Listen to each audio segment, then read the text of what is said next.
দেশ স্বাধীন হয়ে গেল, তারপর যে সিরাজ শিকদার, কমরেড সিরাজ শিকদার, তাহলে সিরাজ শিকদার উনি আমাদের দেশে সর্বহারা যে আন্দোলন সেটা তৈরি করলেন, সর্বহারা পার্টি। উনি কি সেই নকশালবাদী যে আন্দোলন বা সেই যে ওই চারু মজুমদার, কানু সেনাল, তাদের দ্বারা প্রভাবিত ছিলেন কি? হ্যাঁ, অফকোর্স। মানুষ যখন বঞ্চনার চূড়ান্ত সীমায় চলে যায়, তখন আসলে এই নকশাল নামে বা এই নকশাল বাড়ি নামক নামে কোনো একটা নামে তাদের আত্মপ্রকাশ ঘটে। শিওর। মানে এটা একটা মডেল। আমরা যদি পাহাড়ের দিকে তাকাই বাংলাদেশে, তাহলে সেখানে দেখা যায় যারা পাহাড়ি জনগোষ্ঠী তারা সে আদিবাসী তকমা চায়। কেননা জাতিসংঘের যে ঘোষণা, সেই ঘোষণা অনুযায়ী যদি তারা আদিবাসী হয় তাহলে কিছু সুযোগ সুবিধা তারা পাবে। ফলে সেখানেও এই বঞ্চনা, ফলে এখানেও একটা অসন্তোষ এগুলা সৃষ্টি হচ্ছে। যারা কেন আসে, কারণ এরা এমন ভাবে নিপীড়িত। আমি একটা কথা বলি, আমি যে সাঁওতাল পরগনায় ছিলাম, যে জায়গায় কি নির্মম নির্যাতন হতো, সেটা আমি ভ্যাট করে আসছি, মানে শুরু করে দিয়ে আসছি। এটা আমার ক্রেডিট, আই ফিল এনজয়। আচ্ছা, সেটা কিরকম? যে এই যে বিস্তীর্ণ জমি, অথচ সেই সাঁওতাল গ্রামটাতে, আমি যে গ্রামে থাকতাম, মাত্র দুইটা পরিবার বছরে চাল হতো তাদের। আর একটি পরিবারেরও, মানে হয়তো কেউ 1 মাস, কেউ 2 মাস, তাও অনুগ্রহ করে জমিদাররা যেটুকু দিত, রাজপুত জমিদার এদেরকে বলা হতো, রাজপুত শ্রেণী আর কি। তো বাকিটা কি কারণে? কোনো এক সময় হয়তো দেখা যাবে 50 বছর আগে 200 টাকা লোন নিস, সেইটারই হিসাব করতেছে সুদের সুদ, সুদ, যে তার সুদ পরিষ্কার হয় না।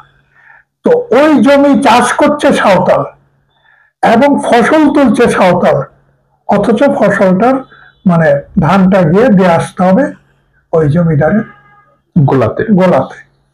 এই অদ্ভুত একটা নির্যাতন। শরৎচন্দ্র মহেশ যেরকম লিখছে, হ্যাঁ, ঠিক সেরকমই শরৎবাবু অনেক কিছু ঘটনা, বাস্তব ঘটনা তুলে ধরছে। তো তারপরে দিয়ে আসতো। সেই ক্ষেত্রে প্রথমেই আমি তাদেরকে, আমি আমার কথাই বলছি, যে গ্রামে হঠাৎ একটু সমস্যাতে পড়ে গেছিলাম। সংগঠন আমাদের দাঁড়ায়, কিন্তু আমার কথাবার্তা শুনে এরা যেন উজ্জীবিত হয়ে গেল, কিন্তু সংগঠনের কাঠামো দিতে পারেনি। এর আগে এরা বলল যে এইবার আর এদেরকে ধান দেব না, এটা আমাদের গোলায় তুলব। তুই কি বলিস? আর তুই বলে সবাইকে। আচ্ছা, আমি কি বলবো? তাহলে আমি একটু পরামর্শ করে নিই, একটু জেনে নেই। ওই যে কিষাণ চ্যাটার্জি বললাম, আমি আবার একটু খবর রাখি, আমার গ্রামের থেকে 3-4টা গ্রাম পরে কিষাণ চ্যাটার্জি ওই এলাকায় চলে গেছে। সেটা আমাদের অঘোষিত নেতাই, আমরা সবাই তাকে নেতা বলেই মানি। কিষাণদার কাছে খবর পাঠালাম, আর রাত্রে আসতে বললাম আমাদের এলাকায়। দিনে তো আসা যাবে না, অন্তত কিষাণদা পারবে না, আমি পারি। তো কেন আসলাম, যে আমি কি করা, এরা তো ধান তুলতে চায়। বলতে, ধান যদি তুলতে চায় তাহলে তুলবে, তারা তো মার খাবে। বলছে মার খেলেই তো শিক্ষা পাবে, তারপরে ইয়ে করবে। আর যদি এটা আগে বলে দেন যে তোদের তো সেই শক্তি নাই যে আটকাতে পারবি, যদি পুলিশ আসে, রাস্তা আসুক, এরা বলবে, তখন আপনি রাজি হবেন, নাহলে আপনি বলবেন না কিছু। কারণ কৃষকের সংগ্রামকে আটকানোর অধিকার আমাদের নাই। আমরা পরামর্শ দিতে পারি, কিন্তু তাদের সংগ্রাম কখনো আমরা আটকাতে পারি। আবার তাদের সংগ্রাম তাদের কি করতে হবে? হ্যাঁ, তাদের কি করতে হবে। এই জন্যই তা বললাম, ঠিক আছে তাহলে তোলো, কিন্তু ঘটনা হচ্ছে পুলিশি উৎপীড়ন কিন্তু বাড়বে। এটা তোমরা থানা সদরটার নামটা তো বলে গেছি, আর যাই হোক, সেখানে অলরেডি বাড়তি পুলিশ এসছে, খবর আমার কাছে আছে, তোরাও জানিস। আসুক, লড়াই হবে। একটা মহিলাও ছিল, সেখানে মহিলারা বলছে আমরাও লড়াই করবো বটে। ঠিক আছে, গেল, কিচ্ছু বাধা দিল না, এরা ধান কেটে ঘরে আনলো। হ্যাঁ, এই যে একটা এই যে আমি একেবারে প্রাথমিক একটা ঐক্যবদ্ধ করলাম একটা গ্রামাঞ্চলে, একটা এলাকায়। এরকম ভাবে আমার চেয়ে অনেক দক্ষ কিষাণ চ্যাটার্জি, সেও নিশ্চয়ই করবে, কিন্তু আমার তা আগে হয়ে গেছে, আমি আগে আসছি বলে। তারপর মজা হলো, আমি যে ওইখানে ধরা পড়লাম কেন, সতর্ক পরগনাতেও কিন্তু আমি ধরা পড়ি। কি কারণে? এই যে এইভাবে যে ঘটনাগুলো হচ্ছে, কোনো গোলমাল হচ্ছে না, কিন্তু আমার স্পাই দারুণ ভাবে কাজ করছে, পাল্টা স্পাই। যে একেবারে জায়গায় জায়গায় ছোট ছোট ছেলেদের রাখা আছে, যে যদি পুলিশের গাড়ি আসে তোরা সোজাসুজি দৌড়ে এসে আমার খবর দিবে। আর পাশেই বিশাল শালবন, সাঁওতাল পরগনা মানেই শালবন। তো ওইটাতে আমি একবার ঢুকতে পারলাম আমাকে পাইকে। যদিও আমি সাহসী করি না, কিন্তু ভীতু হইলে আবার বিপদে ভয়ে সাহস বেড়ে যায় না, ওরম অবস্থা। শালবনে ঢুকতে পারলে আর সমস্যা নাই, কিন্তু শালবন মানেই হচ্ছে সাপ খোপ হিংস্র পশুর আস্তানা। এইগুলোতেই তো বিপ্লবীদের আস্তানা হয়। পরে হলো কি, এই দিন আমি যে কারণে ধরাটা পড়লাম, এদিন দুপুর বেলা আমার কাছে আরেকজন কমরেডকে পাঠানো হইল তার জন্য একটা জায়গা ঠিক করার জন্য, সেও গ্রামে থাকবে।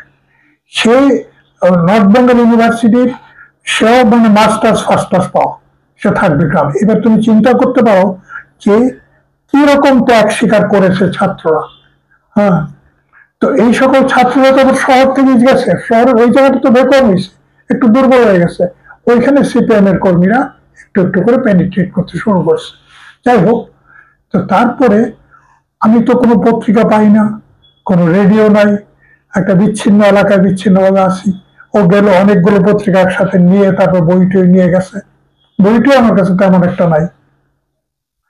তো পরে সে যাওয়ার পর আমরা দুজনে খুব ঘুষ গপ্প করছি বসে, একদম খোঁজ গল্প বলতে যা বোঝায়, কি খবর, কোনখানে আন্দোলনে। আর তো খোঁজ গল্প বলতে কিছু নাই, যে আমাদের আন্দোলনের বিভিন্ন জায়গার খবর কি, কারণ সে তো থাকে শহরে, খবর পায়। আমি একটা আমাদের পাড়াগ্রামে কি করে খবর পাবো। তো এই দিক দিয়ে হলো কি, এর 2 দিন আগেই ওই এলাকার একজন বড় মহাজন আমার কাছে আসছিল। দেখো কত রকমের, এই জন্যই বড় যে একটা আন্দোলন গড়ে তোলা যে কত কঠিন ব্যাপার। একটা সোজা আমার কাছে আসছে একজন বড় যোদ্ধার মহাজন রাজপুত, সরাসরি আমার কাছে আসছে, এসে আমাকে প্রস্তাব দিচ্ছে যে আপনি এখানে কোত্থেকে আসছেন। আমি শিউরি এলাকার থেকে আসছি, শিউরি হলো বীরভূম ডিস্ট্রিক্টের সদরটাও, এটা তো আপনি জানেনই, না জানার তো কিছু নাই। তো এখানে কি করেন? আমি বলছি আমি ছোটদের পড়াই আর এরা আমাকে খাওয়ায়। বলছে আমার এলাকায় চলেন, আমার গ্রামে। ওইখানে আবার সাঁওতাল গ্রাম, রাজপুত গ্রাম সব আলাদা আলাদা। তো চলেন। আমি এটা কি করে যাই, এরা আনছে, আমি কোনো কিচ্ছু বুঝি না, আমার মতো বোকা বোধ দুনিয়াতে। এরা আমাকে আনছে, এখন এদের সঙ্গে একটু কথা টথা না বলে যাই কি করে। বলছে আপনি চলে আসুন আমাদের এখানে, আমাদের ছেলেদের পড়াবেন। হ্যাঁ, আপনি উপরেও কিছু পাবেন যেটা ওদের দেওয়ার ক্ষমতা নাই, আমরা সেটাও দেবো, আর খাওয়া দাওয়া সব হবে। এই বলে চলে গেছে। মানে সে আমাকে ভালোভাবে চিনে গেল, আসছিল এই কারণে। ঠিক ওই দিনের ঘটনাটা একটা অদ্ভুত ঘটনা ঘটে গেল, দুর্ভাগ্যজনক। সেটা একটা লোক মারা গেছে, 2-3, আমি যে বাড়িটায় থাকি তার 3-4টা বাড়ি অদূরে। এর ফলে ওই যে আমার গোয়েন্দা সিস্টেমটা টোটাল ফেল করে গেল। এইটাতে উপলক্ষ করে সবাই ওই বাড়িতে গিয়ে জড় হয়েছে। আমি আর ওই যে আমার নতুন ছেলে কমরেড গেল, দুজনে বসে গল্প করছি। ঠিক ইন দি মিনটাইম একটা জিপ একেবারে আমার যে আস্তানার বসে এসে দাঁড়াইছে, দাঁড়ায় ঢুকছে। ঢুকে এই সে পরিচয় দিল বোকার মতো, এই যে যোদ্ধার, সে হচ্ছে এই যে উনি স্যার গোলমাল করাচ্ছে। আর এই হচ্ছে সেই লোক। শুধু কিষাণ চ্যাটার্জিকে চিনে না, কিষাণ চ্যাটার্জি ওই এলাকায় যে সংগঠিত করতো সেই খবর আছে। সে পরিচয় দিচ্ছে এই হচ্ছে সেই লোক, ওই দিকে সংগঠন করতেছে। আদতে তো কিষাণ চ্যাটার্জি করতেছে, সে তো গ্রামে যায়ই নাই কোনোদিন বর্তমান। বাস আমাদের দুজনে নিয়ে আসলো। নিয়ে মজার ব্যাপার হলো যে বিহারিদেরকে আমরা বলতাম, অ্যাকচুয়ালি বিহারিরা এগুলো বোকা মূর্খ, লেখাপড়া জানলো। থানায় নিয়ে গেল, দিয়ে কেস টেস করে দিয়ে কোর্টে তুললো। কোর্টে লই যারা সাঁওতালদেরকে অসাঁওতালদের বিরুদ্ধে ইয়ে করছে, মানে এজিটেট করছে, এগুলো আমাদের কেস। তারপরে হাজতে লয়ে গেল, মানে জেলে নিয়ে গেল, সাব জেলে। সে এক মানে কষ্টকর ব্যাপার, ভীষণ কষ্টকর ব্যাপার। পরে সেইখান থেকে যখন কোর্টে নিল, কোর্টে নেওয়ার পরে আমরা বললাম যে হ্যাঁ আমরা রাজনীতি করি ঠিকই, সমর্থক। যেমন পশ্চিমবাংলা তখন Jyoti Basu deputy chief minister, হ্যাঁ, আমরা যদিও আমার দল করি, হ্যাঁ জ্যোতিবাবুর সিপিআইএম করি। ইয়ে তো এ তো अच्छे बात है। তারপর আমরা একটু হিন্দি টিন্দি মিলায় বললাম যে अच्छे बात तो जरूर बोलेगा। हमारा इलाका में तो कुछ गोलमाल नहीं होता। ওসি সাহেব কি কারণে এটা বললো? ওসি সাহেব বলুক যে কোনো গোলমাল হয়েছে কিনা ওই এলাকায়। সত্যি কোনো গোলমাল হয় নাই। পরে 2 মাস 14 দিন পরে ছেড়ে গেল। এই 2 মাস 14 দিন, কিন্তু এইখানে আবার মজার একটা ঘটনা ঘটলো। সেখানে আমাদের সঙ্গে সত্যি আমার এখানে আমার যেখানে সেখানে বেশ কিছু মানে নকশালাইট বইপত্র ছিল। এই সবগুলি কিন্তু এরা শেষ করে নিয়েছে।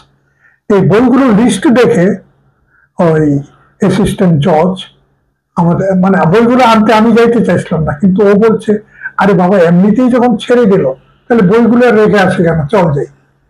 কোর্টে গিয়ে বললাম যে আমাদের কিছু বইপত্র তো রয়ে গেছে। বলছে দিজিয়ে দিজিয়ে বই দিজিয়ে। বইয়ের নাম দেখে পরে বলছে आप लोगों को सब नक्सलाइट है। अरे नहीं नक्सलाइट नहीं, আমরা নকশালদের বইপত্র পড়ি। We read the books of Naxalism books. We are not Naxalite. If we were a Naxalite, then there would be some equivalent disturbances, but there was no disturbances. তারপর বইগুলো দিয়ে দিচ্ছে। তো কথাটা সত্যি, সারা যে বোকা যে বোকাই আর কি। এইভাবে ছাড়া পাইলাম। ছাড়া পাওয়ার পরে আবার সেখান থেকে একটা গ্রামে গেছিলাম। সারা ভারতে ছড়ায় পড়ছিল। তখন নকশালদের মধ্যে বিভিন্ন গ্রুপ ছিল। সিপাই এমএলটা কয়েক ভাগে ভাগ হয়ে গেল। সিপাই এমএল লিবারেশন, বড় ভাগ সিপাই এমএল, যারা বিহারে এখন ওপেন পার্টি হিসাবে সিপিআইএম এর থেকে স্ট্রং। আচ্ছা, তারপরে আরেকটা গ্রুপ ছিল, এটা হলো কমিউনিস্ট পার্টি জনযুদ্ধ। আরেকটা পার্টি ছিল মাওয়িস্ট কমিউনিস্ট সেন্টার। এরা মিলে একটা নতুন পার্টি করলো। সেই পার্টিটা হলো বর্তমানে মাওবাদী পার্টি। হ্যাঁ, সিপিআই মাওবাদী। এরা বর্তমানে ওই কয়েক জায়গায় তো সংগ্রামে লিপ্ত। এখন বর্তমান সরকার ভারতের এদেরকে নিশ্চিহ্ন করে দেওয়ার শপথ নিছে। এরা ওই 2026-এর মধ্যে ভারতবর্ষ নকশাল মুক্ত করবে, এটা তাদের শপথ। দেখা যাক কতদূর কি করতে পারে। তবে সাময়িকভাবে একটু যেটা ঘাটি এলাকা ছিল সেখানে ঘেরাওর মধ্যে ফেলে একটু বেকায়দায় ফেলে দিয়েছে, এটাও ঠিক। কারণ এরা বেরোতে পারে না, এমন একটা অবস্থার সৃষ্টি করছে ঘেরাও করে। যারা বেরিয়ে, এটা মধ্যপ্রদেশে তাদের কেন্দ্রটা ছিল ছত্তিশগড়ে। তো তারপরে ঘেরাও করে ফেললো। ঘেরাও করে এরা যেতে পারলো না, তেলেঙ্গানাতেও যেতে পারলো না, আর ওই ঝাড়খণ্ডে আসতে পারলো না। তবে কিছুটা বাইরে আসছে, কিন্তু একদিনে 28 জনকে মারলো গুলি করে। আচ্ছা, এখন যে বিষয়টা স্যার আমরা লক্ষ্য করলাম, মানুষ যখন বঞ্চনার চূড়ান্ত সীমায় চলে যায়, তখন আসলে এই নকশাল নামে বা এই নকশাল বাড়ি নামক নামে কোনো একটা নামে তাদের আত্মপ্রকাশ ঘটে। মানে এটা একটা মডেল। আমরা যদি পাহাড়ের দিকে তাকাই বাংলাদেশে, তাহলে সেখানে দেখা যায় যারা পাহাড়ি জনগোষ্ঠী তারা সে আদিবাসী তকমা চায়। কেননা জাতিসংঘের যে ঘোষণা, সেই ঘোষণা অনুযায়ী যদি তারা আদিবাসী হয় তাহলে কিছু সুযোগ সুবিধা তারা পাবে। ফলে সেখানেও এই বঞ্চনা, ফলে এইখানেও একটা অসন্তোষ এগুলা সৃষ্টি হচ্ছে। আবার আরেকটা বিষয় যদি আমরা লক্ষ্য করি, বাংলাদেশে দেশ স্বাধীন হয়ে গেল, তারপর যে সিরাজ শিকদার, কমরেড সিরাজ শিকদার, তাহলে সিরাজ শিকদার উনি আমাদের দেশে সর্বহারা যে আন্দোলন সেটা তৈরি করলেন, সর্বহারা পার্টি। উনি কি সেই নকশালবাদী যে আন্দোলন বা সেই যে চারু মজুমদার, কানু সেনাল, তাদের দ্বারা প্রভাবিত ছিলেন কি? হ্যাঁ, অফকোর্স। তারা মানে বরিশালের পেয়ারা বাগানে, এটা বড় করতে চাইছি না আলোচনাটা, বরিশালের পেয়ারা বাগানে এই সিরাজ শিকদারই কিন্তু প্রথম মানে বাংলাদেশের যে সশস্ত্র ভাবে মুক্তিযুদ্ধের সূচনা করেন সিরাজ শিকদার। বরিশালের পেয়ারা বাগান বলে। কত সালে? 71-এর প্রথমে, 26শে মার্চের আগেই শুরু করেন এবং করে পেয়ারা বাগান একটা মুক্ত এলাকাও গঠন করে ফেলছিলেন। প্রথমেই তিনি নকশালপন্থী রাজনীতিতে ছিলেন না। পরবর্তী সময়ে তিনি চারু মজুমদারের রাজনীতিতে অংশগ্রহণ করেন। এখনো যারা সিরাজ শিকদার অনুসারীরা এই দেশে আছে, এখনো আমি তো এখন নিশ্চয়ই শান্ত মানুষ। আচ্ছা, রাজনীতি, সশস্ত্র সংগ্রামী রাজনীতিতে আমি নাই, কিন্তু এই দেশে আমি যতটুকু জানি সশস্ত্র সংগ্রামের রাজনীতি আছে এবং তারা মূলত সিরাজ শিকদারের অনুসারী। হ্যাঁ, আচ্ছা, এটা করছে।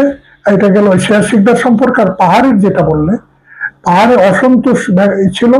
পাহাড়ে আবার এই দেশের সরকার যারাই ক্ষমতা এসছে তারাই তাদেরকে অত্যন্ত সুচতুর ভাবে, যেমন শেখ মুজিবুর রহমান পরিষ্কার বলছে তোরা বাঙালি হয়ে যা, সন্তলার মাকে বলছে, সন্তোলার মাকে বলছে। কিন্তু এই ক্ষেত্রে সন্তোলার মা ভুল পরে করে ফেললো।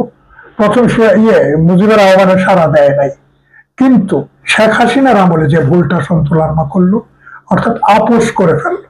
যদি আপোষ না করতো তাহলে এতদিনে ওই চুক্তি না করতে পার্বত্য শান্তি চুক্তি, তাহলে একদিনে তারা একটা গৌড়ে পৌঁছার মতন অবস্থায় যেতে পারত। এটা হচ্ছে সবচেয়ে বড় কথা। আর এই পাহাড়িদের এলাকায়, হ্যাঁ, এইখানে আমি যতটুকু জানি, যতটুকু শুনেছি, পাহাড়ি এলাকায় শেয়ার শিকদারের লোকজন সংগঠন করার চেষ্টা করেছিল। কিন্তু এইখানে একটা এখানে একটা সমস্যা হয়ে গেছে কি, যে এই তাদের নিজেদের মধ্যে বিভেদ সৃষ্টি করাতে বাংলাদেশের শাসক শ্রেণী বলি, শোষক শ্রেণী বলি বা সরকার বলি, তারা সহ। ওনার পরে নেতৃত্ব যায় মানবেন্দ্র লারমার হাতে। প্রথমেই মানবেন্দ্র লারমার পরে নেতৃত্ব আসলো এই যে বর্তমানে যিনি আছেন তার কাছে। কিন্তু এরা কায়দা করে তাদের মধ্যে দুইটা ভাগ করে দিল। দুইটা ভাগ মানে যখন শান্তি চুক্তি হইল তখন একদল দাঁড়াইলো যে এই শান্তি চুক্তির ফলে আমাদের সংগ্রাম আর টিকলো না। এই জন্য ওইটা একটা ভাগ হলো, এটা হলো UPDF, United Peoples Democratic Front. আর সন্তোল লারমার একটা গ্রুপ। এই জন্য পারে না, এরা দুর্বল হয়ে গেছে পাহাড়ি এলাকায়। আচ্ছা, তাহলে সেই পাহাড়ি এলাকার বঞ্চনাটাও আমরা দেখলাম, এই কারণেও সেই আন্দোলনগুলো তৈরি হয়। আচ্ছা, সর্বশেষ যে আপনার কাছে জানতে চাওয়া, যে 1966 সালে যখন আপনি ছাত্র, কলেজেরও জিএস, তো সেই ক্ষেত্রে ওই নকশালবাড়ি আন্দোলনের প্রতি আপনার একটা অনুরক্ততা সৃষ্টি হইল, এবং তার যে মধ্যমণি যে চারু মজুমদার, তার সঙ্গে আপনার সাক্ষাৎ হলো। হ্যাঁ, তো এই বিষয়টা। আচ্ছা, চারু মজুমদার ব্যক্তিগতভাবে অত্যন্ত মানে দুর্বল স্বাস্থ্যের অধিকারী ছিলেন। আমরা বলতাম ঠাট্টা করে যে এমন কোনো রোগ নাই যে ওনার নাই। তো হঠাৎ করে আমাদের খবর আসলো যে উনি কলকাতা আসবেন, তো ইচ্ছে করলে দেখা করা যেতে পারে, আমরা সিলেক্ট করছি। তা আমাকে জানানো হলো যে আপনিও দেখা করতে পারবেন। তো মজার ব্যাপারটা হচ্ছে, দেখা করতে পারবেন আপনি এতটার সময় ওই কলকাতার কোনো একটি জায়গায়, এই ধরো বা শ্যামবাজার চৌরা বা 5 রাস্তার মোড়ে অমুক জায়গায় ওয়েট করবেন, ঘটনা সত্য ওয়েট করবেন। তো সেইখান থেকে আমাকে নিয়ে গেল ওই উল্টাডাঙ্গা স্টেশনের এইখানে। আমরা কি বলে একটা সিএনজি করে ওইখানে গেলাম। ওইখানে যাওয়ার পরে ওই ভদ্রলোক বললো, ওই কমরেড বললো, ঠিক আছে আপনি এখানে একটু ওয়েট করেন, আমি চলে যাচ্ছি, এরপরে আরেকজন আসবে। তারপর আরেকজন আসলো, আমাকে নিয়ে গেল সেই সল্টলেক, কিন্তু এই সল্টলেক না। আচ্ছা, সেইখানে কোনো একটি বাড়ি, মাঝে মাঝে হঠাৎ হঠাৎ একটা, এখন তো অভিজাত এলাকা, এখন তো অভিজাত।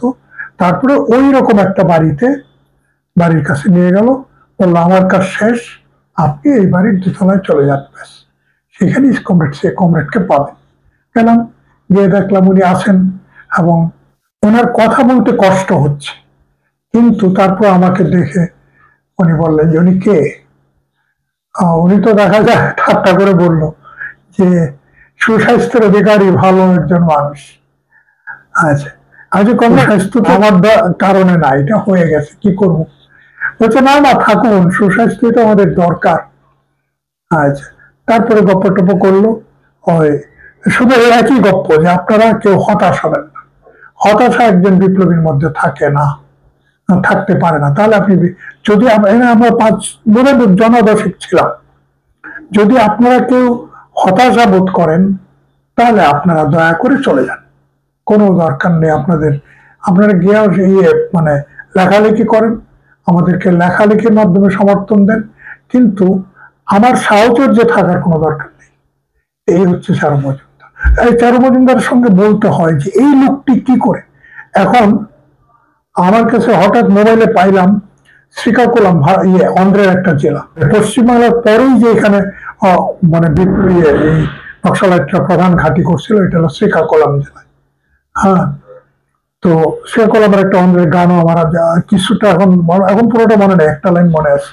তো ওইখানে দেখো শ্রীকাকুళমের কমরেডরা এত প্রতিকূল পরিবেশের মধ্যেও নকশালদের একটা স্মৃতিস্তম্ভ বিশাল আকারের করে রাখছে। আর শ্রীকাকুళমে যে উনি গেলেন, কিভাবে গেলেন উনি বলছে না, ওনার সঙ্গে আর যারা ছিল আর একজন বলছে, কমরেড আপনি তো খালি কান্দ করে কান্দ ইট্টু ইট্টু যান, কমরেড আপনারা যদি কাঁধে করে নেন, যে শ্রীকাকুళমে যে গেলেন আমরা তো জানি আপনারা ওই যে আগেকার দিনে পালকি ছিল না, ওই যে বাঁশের পালকি, সুন্দর পালকি না, এটার মধ্যে বসায়া পরে লয়ে গেছে মিটিং এ। এরপরে উনি গোপনে রয়েছে, তাকে ধরতে পারেনি। তো দিস ইজ চারু মজুমদার। আর এই চারু মজুমদারকে হত্যা করলো, এবং যেভাবে নাকি শেয়ার শিকদারকে হত্যা করছে ঠিক একই পদ্ধতিতে চারু মজুমদারকে হত্যা করছে। আমি স্পষ্ট ভাবে বলছি, চারু মজুমদার পালিয়ে যাওয়ার মতো শারীরিক শক্তি ধারণ করতেন না, কিন্তু তাকে অ্যারেস্ট করার বা ধরার পরে হঠাৎ একদিন শোনা গেল চারু মজুমদার পালাইতে গিয়া বলে বিদ্যায় মারা গেছে। আবার দেখা যায় বলছে যে পিজি হাসপাতালে মারা গেছে। না না, এটা একটা সম্পূর্ণ মিথ্যা, সম্পূর্ণ মিথ্যা।